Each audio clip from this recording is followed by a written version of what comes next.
일어났을까요? 옆으로 가서 계속 정리합니다. 두 나라 모두 멸망을 했으니까 애초에 신라랑 당나라가 약속을 했던 대로 대동강 북쪽의 땅을 신라가 당나라한테 넘겨주고 이제 평화롭게 통일. 이렇게 가면 되는 것인데 당나라가 생각이 바뀝니다. 띠로리리. 발음이 띠로리. 당나라의 욕심. 무슨 욕심을 부렸을까요? 한반도 전체를 지배해야 되겠다라는 욕심을 부리기 시작하죠. 어쩌면 당나라의 입장에선 당연한 욕심이었을 수도 있어요. 왜? 한반도에 3개의 나라가 있는데 고구려, 막강했던 고구려 없앴고 백제도 없앴습니다. 남아있는 건 신라 하나야. 그러니까 당나라 입장에서는 신라까지만 없어지면은 여기 전체가 다 자신들의 땅이 되잖아. 그러니까 이런 계산을 했을 것 같아요. 당나라가 욕심을 부립니다. 욕심을 부렸다는 걸 어떻게 할 수 있느냐? 지배기구를 설치하기 시작해. 요 지배기구 이름들 꼭 알고 계셔야 돼요. 백제를 멸망시키고 나서 백제의 옛 땅에다가 자신들의 통치기구인 웅진 도독부라고 하는 걸 설치를 해. 그러니까 뒤에 들어가는 도독부라고 하는 건 당나라가 지방을 통치하던 통치기구의 명칭이에요. 웅진 도독부를 만들었고 고구려가 멸망하고 나서 고구려 땅에다가 안동 도호부라는 걸 설치합니다. 그러니까 도호부와 도독부는 굳이 구분하자면 조금 다른 게 이제 도독부는 지방 통치기관이고 도호부라고 하는 건 군사조직, 군사기구 같은 거거든. 근데 여러분은 거기까지 구분할 필요 없고 어쨌든 당나라가 그 땅을 먹으려고 설치한 기구다. 이 정도만 알고 있으면 돼요. 웅진도독부 만들고 안동도호부 만들고 여기서 끝나는 게 아니야. 멸망하지도 않은 동맹 맺어서 같은 편이었던 신라 땅에다가도 통치기구를 만듭니다. 신라의 수도인 금성에다가 뭘 만드느냐? 계림도독부라고 하는 걸 설치를 해요.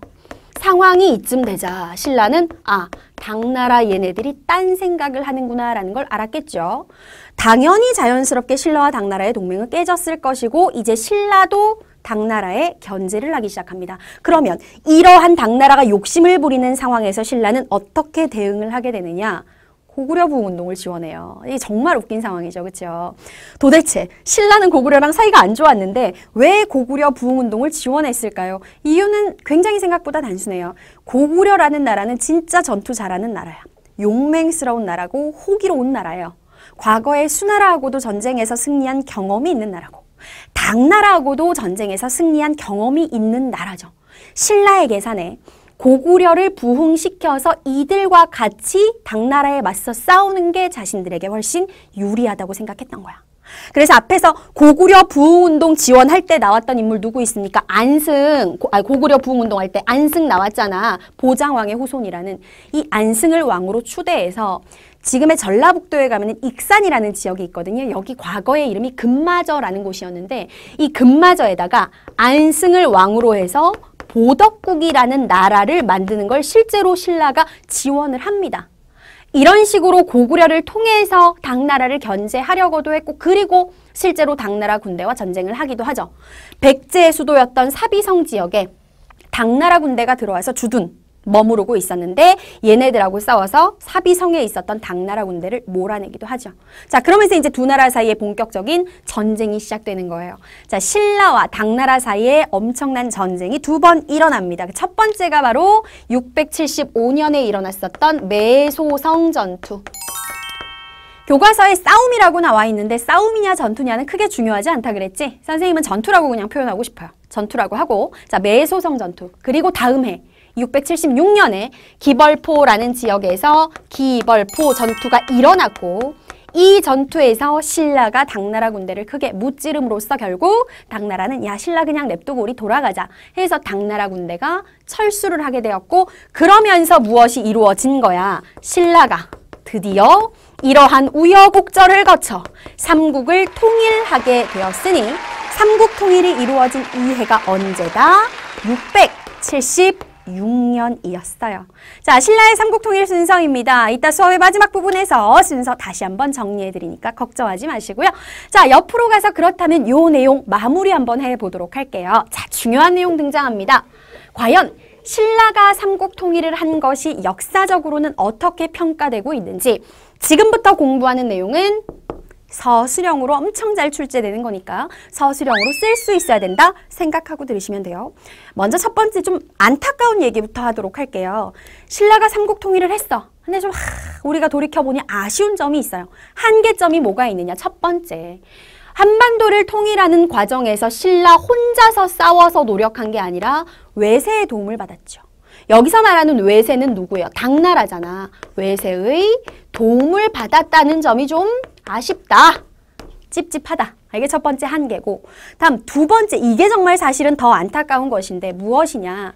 통일을 하기는 했는데 여러분, 그 통일을 하고 나서의 통일된 신라의 영토를 한번 보세요. 자, 지도를 통해서 보여드릴게요. 지도 뿅.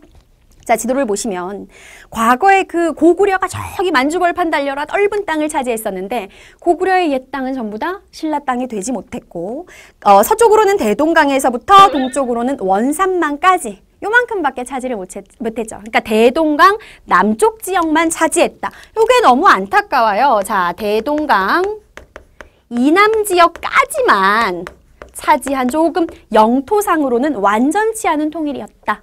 이게 또 하나의 한계점이죠. 하지만 우리가 나쁜 점만 얘기할 수는 없어요. 어쨌든 최초의 통일이라는 건 굉장히 역사적으로 중요해요. 그렇다면 중요성은 무엇이 있을까요?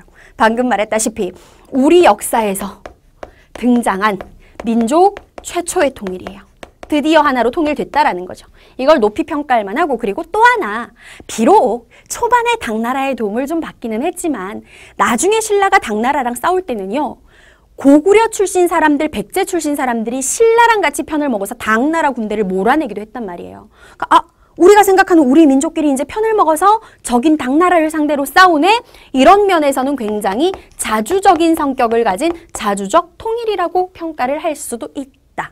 자, 한계도 의도 모두 시험에 잘 나옵니다. 뭐로? 서술형으로 꼭 기억하시고, 자, 그럼 마무리하겠습니다. 오늘 배운 내용은 순서가 굉장히 중요해요. 자, 선생님이 지금 연대표를 그려놨어요. 각각에 해당되는 내용이 무엇이 있는지 화면 잘 살피면서 정리하겠습니다. 자, 삼국통일 주요 순서 맨 첫 번째 648년 드디어 신라와 당나라 사이에 조건이 서로 맞아서 띠롱 나당 동맹이 체결됐고요. 자, 그 이후에 먼저 공격 대상이 된 게 누구다? 백제. 그래서 백제가 사비성이 함락되면서 멸망한 게 바로 660년. 그리고 8년 후 668년에 누가 멸망하게 된다? 평양성을 함락당하면서 고구려가 멸망하게 되었고, 자, 그런데 한반도를 지배하겠다라는 당나라의 야심이 드러나기 시작하면서 결국 신라와 당 사이에 전쟁이 일어나니 675년에서 676년 사이에 일어난 두 번의 전투, 매소성 싸움 그리고 기벌포 싸움 두 번이 일어났고, 여기서 신라가 승리합니다. 드디어 676년 신라가 삼국을 통일하게 되었습니다. 자, 요 순서 매우 중요하니까 기본적으로 알고 계셔야 된다는 거 명심하시고, 자, 이제 3단계 들어가서 중요한 내용들 이어서 정리해야죠. 미션